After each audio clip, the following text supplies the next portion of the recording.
You're listening to Convenience Matters, brought to you by NACS. Whether it's for food, fuel, drinks, or snacks, about half of the U.S. population shops at a convenience store every day. We'll talk about what we see at stores and what the future may hold for our industry. Anytime somebody goes to Europe, the one thing you hear is, you got to check out this store. It's a community store that really cares, and it's all about being a force for good in society. We can't travel there via video, but we can talk about the store, and that's what we're going to do today. Welcome to Convenience Matters. My name is Jeff Lenard with NACS. And I'm Carolyn Schnare, also with NACS. And I'm joined by Andrew Thornton, founder of Thorntons Budgets and Heart in Business. Welcome, Andrew. Hi. Hello there. Now, one of my first questions is, can you describe to our listeners about your company, about Thorntons Budgets, and tell us how you arrived at the design, everything else? It's a big question. So tell us a little bit about yourself and your company. Well, Thorntons Budgets, we are a one-store operator in North London, just a place called Belsize Park near Hampstead Heath, a couple of miles north of the City of London. And we don't call ourselves a convenience store. I like to think of us as a convenient supermarket or a convenient store rather than a convenience store. We're about 8,000 square feet, so we're bigger than your average convenience store. We're in a neighborhood, a quite affluent neighborhood, but that's also got pockets of less affluent people. We have a former council estate across the way from us. So I've never seen a profile. If you look at the customer profile, there's typically 8 or 9 different types of customers. We only have 2 of those. We have the affluent foodies, which are about 80% of our business, and then 20% is what we call hard-pressed convenience, and they're the people who don't have. So we're meeting 2 different markets. The people who love their food, and we have a sushi bar, we have a fresh fish monger, we have a juice bar, et cetera, et cetera. But then we have people who are on a very, very tight budget. Some of them are pensioners. Some of them live in multi-million pound houses but have no money, no cash. And some of them are just, for various reasons, don't have a lot. So we have to achieve that delicate balancing act. And at the same time, as Jeff alluded to in the introduction, our purpose is that we are the community supermarket that really cares about people and planet. And I fundamentally believe in this, in certainly my journey of life, that businesses with a purpose that means something to employees and to customers will actually do a lot better in the long term than one whose purpose is just to make as much money as possible. And back when you were founded, when the store was founded in 2006, clearly there was a purpose and there was a mission, and you have a manifesto on your website that talks about the purpose. That purpose has really evolved in what you're doing from when you first started in those early years, where you offered bags for customers, reusable bags, to being known as the first store that was plastics free, or virtually plastics free, which is really impressive when you look at the convenience retailing industry, which is about impulse and often involves packaged items. So that's really the plastics free element is, I think, the thing that people may recognize most today when they see Thorntons Budgets in the news. How did you go about that process? And I assume there were some hiccups along the way.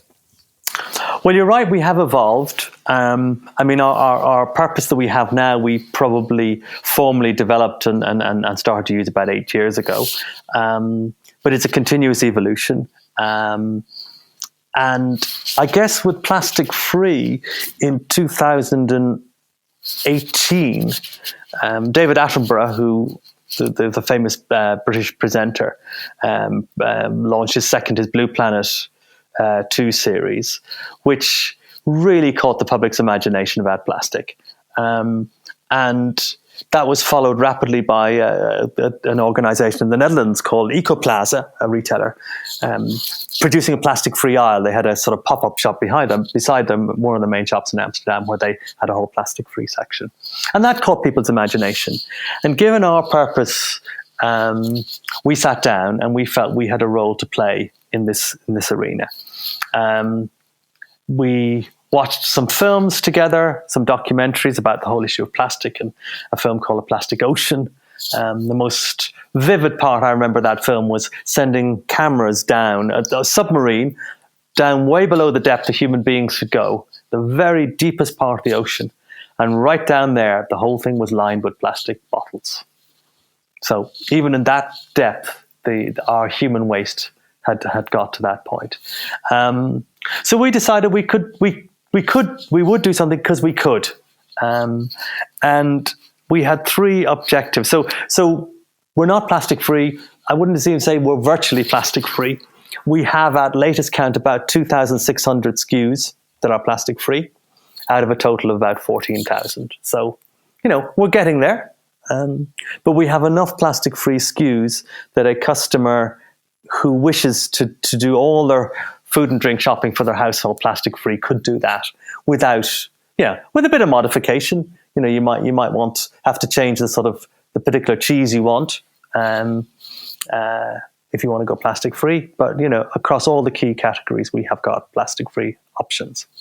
Sorry, go on. What I was going to say is we did it for 3 reasons. 1, we wanted to reduce the amount of plastic we were contributing. Secondly, we wanted people in our area, or indeed in London, to have the opportunity to shop plastic free if they wish. And thirdly, and most importantly, we wanted to show the big retailers that actually this was a lot less difficult than they let on it to be. So those were our objectives. I was just going to say, I love that you said that we decided we would do something because we could. And that's such a noble thing to do. And I think, this is a subject that's near and dear to my heart. And any listener that's listened over the past several months knows that I have a big passion for recycling and environmental issues when they make sense. And something like this is something that I'd love to see myself and lots of people strive for, but it's difficult. And I'm sure, like you said, you can't go completely plastic free because it's just not possible some days. There's freshness involved, keeping things fresh, keeping things sanitary, which this day and age with, as we're in the middle of our COVID-19 crisis, it's becoming more and more apparent in people's preferences, or they're afraid of someone sneezing, touching, getting even near a product that they might want to purchase. How is that and other obstacles, how is that, those 2 things, freshness, safety, has that impacted anything that you've done along the way so far, either in the beginning or even to now where we are operating? Well, it's interesting when you said about freshness. There was a perception that in the case of produce that loose equals more waste.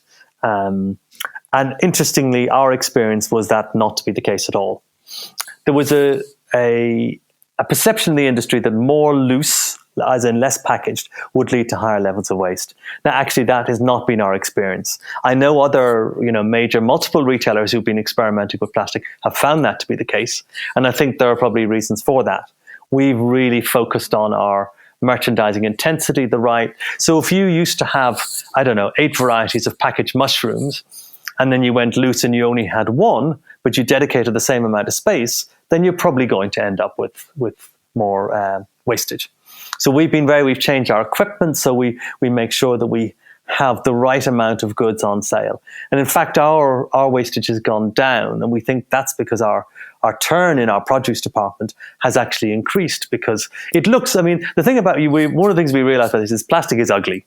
If you go into our store now, what you see is this amazing fruit and veg department, which is 85% loose, and that's all at the beginning. There's a little fridge towards the end that's got all the plastic stuff in. So it looks amazing, and people buy from it. So that's one thing.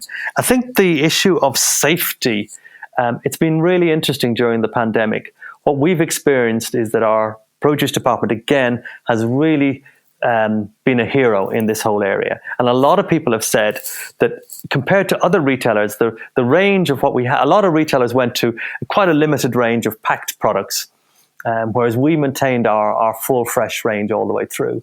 And so people were impressed by that. And secondly, they really liked the fact they could just buy the quantity they wanted. So, Carolyn, if you, say, lived on your own and you only wanted 1 carrot, you can buy 1 carrot. you don't have to buy a sack of, particularly if you went to a big store, you end up buying a sack of carrots. So people really love that. I know other retailers have had their fresh produce department. The loose part of it with COVID-19 has taken a hit.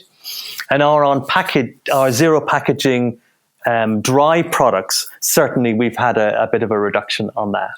And I think that poses a really interesting question about, because there's no doubt that in the COVID-19 during the last few months, there has been an increase in the use of plastic. And there has been questions. I know, for example, in your country, in California, there were challenges to the plastic bag laws that exist in California. And there's there's been an opportunity for the plastics industries to try and sort of claw back some of the legislative and other changes that have been made. I'm quite hopeful that post this, when everything settles down, that the whole customer desire for less plastic will not have gone away. And the whole thing that David Attenborough with Blue Planet 2 struck home to people won't be completely entirely forgotten. It might take us a little bit of time to get back to, but I fundamentally believe that desire for less throwaway packaging will remain.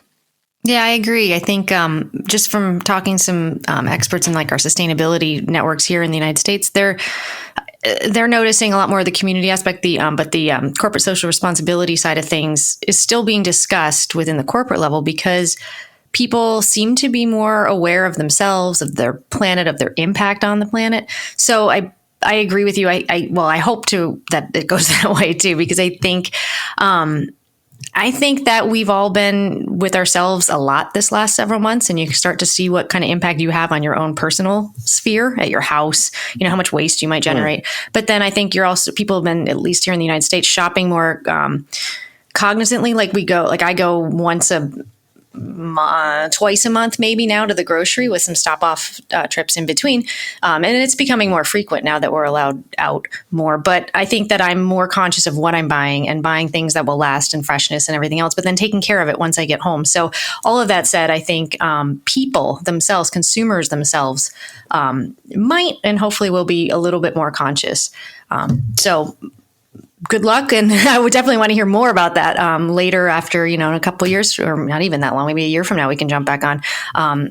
But Jeff, I saw you wanted to ask a question, so I'm going to let you jump back in. Yes, it's looking at going from the vision to reality. Obviously, this is a passion for you.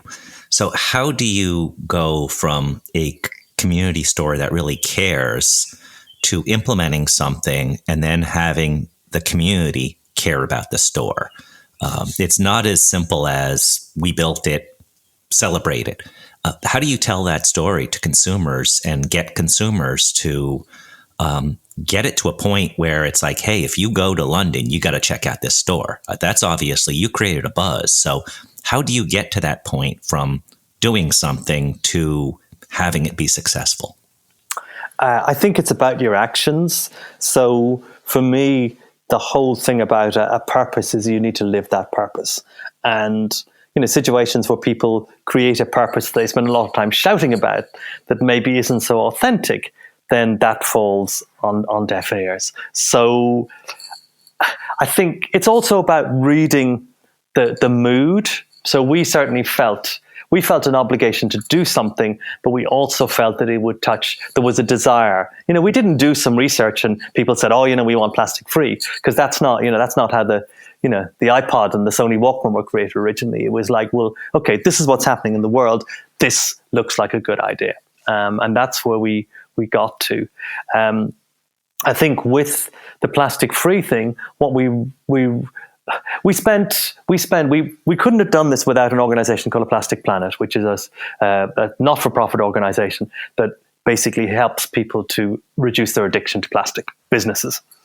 And we met them very early on in our journey and recognized we would need their support, because if there's a plastic-free solution out there for anything, they know about it. This is what they do. So they were absolutely critical, and one of their team worked alongside my team in the store for a period of 10 weeks. We had after a bit of research, we had a 10-week period where we said we want to launch at the end of this 10 weeks 1,500 plastic-free products in the store. We actually launched with 1,800 in the end. And what was interesting is we had some very clear graphics to communicate about cutting out plastic. And 2 days before the official launch, we started to put those graphics up. And what was really interesting, being on the shop floor, is our customers started saying, that's what's going on. We saw they noticed things like the bread had come out of plastic. They noticed various categories we'd been playing around with over a period of time. And immediately people said, totally get it. The first 2 weeks of launch, our total store sales were up 6% from the trend they were before. And then that settled down to about 4%. So for a whole 12 months, our total store business was 4% up on the trend we were before. Now, you guys know that getting a 4% uplift in total store sales in our business is it's a pretty big deal. And I think that shows we resonated with customers. And some people said to us, look, we think this is amazing. We want to shop plastic free, so we're going to shop here more of our shopping. Some just said, look, you're doing the right thing, and we want to support people to do the right thing. And then the third thing is we had new customers. And my favorite is this woman who emailed me to say she traveled an hour each way on a bus from the south part of London it's like going halfway across the world in London to go travel that far, and probably past hundreds, if not thousands, of food stores to come to us to shop plastic free. So people do care. And I do believe that living a purpose is better for the business. There are, we didn't do this because we wanted to sell more, but if you do the right thing, customers will reward you. And I firmly believe that. And I believe that other retailers around the world who take this sort of action will get benefit from their customers. Until eventually, everybody's doing it, in which case there's no competitive advantage any longer. And I think you just defined the blueprint, which is define your purpose, find the partners that can help you with that purpose, and then clearly communicate what you're doing, and you will find success. Now, that sounds really easy. Obviously, you ran into hurdles, I presume, because that's what happens with virtually every business. Is there one thing, in looking at that very general playbook I just identified, that you would have advice to retailers, whatever their passion is, however they're going to redefine their business?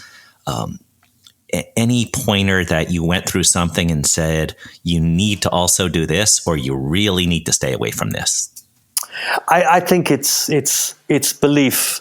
Believe in something and go and do it. That's what I would say. And now I think we're at a really interesting time now. So what does the future of the convenience and gas industry look like post-COVID-19? And what does it look like with the climate crisis? And I've been talking about the climate crisis, as you guys know, for a number of years now. And slowly there's a greater amount of traction. And it's really interesting that on Monday of this week, BP announced that they were writing $17 billion off their valuation, and that they were basically putting on hold oil reserves that had been identified for drilling. And they were doing that because they said they believed that post COVID-19, the speed at which we're going to get to a low carbon environment is going to increase from where it was before. Which is really interesting, because a lot of people have been saying, well, the whole COVID-19, we're going to have to put the climate crisis on the back burner because we just got to get the economy. The only thing that's important is getting the economy going, getting jobs going. And, in the UK, there's talk of a car scrappage scheme for petrol and diesel cars, as in just to get the car manufacturing industry going again, which is kind of crazy, really. If you're going to do a car scrappage scheme, then really it needs to be done for electric cars. So I think that there's a really interesting... And for me, I think for the convenience sector as a whole, the convenience and gas sector, it's going to be potentially a complete revolution. Not dissimilar to the one that, 20 odd years ago that Wawa and Sheetz implemented, where they basically turned their stores much more into a food service operation. So I think we're going to look at that level of change. And it's really interesting. I don't know if any of you have been to Norway or seen what Statoil have been doing there, but they have created, or it's not Circle K, I think it is. Mm-hmm. They have got a sort of electric charging station built convenience store. So they have actually said, this is an opportunity, not a threat. So rather than saying, well, our core number one category is fuel and it's going to disappear, they've actually turned the thing on its head, and they've created a convenience store that's hugely about charging up electric vehicles. And of course, the great thing about charging up electric vehicles, connecting to the food service point, I've got a friend of mine who bought a Tesla recently. He said, yeah, that's fine. You just have to stop in half an hour and have a cup of coffee. So it's a great opportunity. You have to, you're not going to nip in, pay at the pump as quick as possible and get going. You actually physically have to stop. So what a great opportunity for that sort of thing. So I think there's going to be a massive change, a shift over the next 5-10 years in terms of how the sector needs to look and be. And I think COVID-19, seemingly according to BP, anyhow, has sped that up. And given that all companies tend to be one for resisting those sort of truths, the fact that one of them has actually owned that and has literally taken the action of writing $17 billion off their kind of balance sheets, I think that's a big step. So, Andrew, as one of my last questions, I wanted to talk to you about, I introduced you in the beginning as the founder of Heart in Business. Can you tell us a little bit about that? I know it's a huge passion organization for you that you've, I think, recently started, but I'll let you tell that story if you don't mind. Part of the journey, when I started, I used to run a consultancy firm, working in convenience, and I was a regular speaker at NACS around the world. And I wanted to create an organization that was different, the one that wasn't just about short-term profits.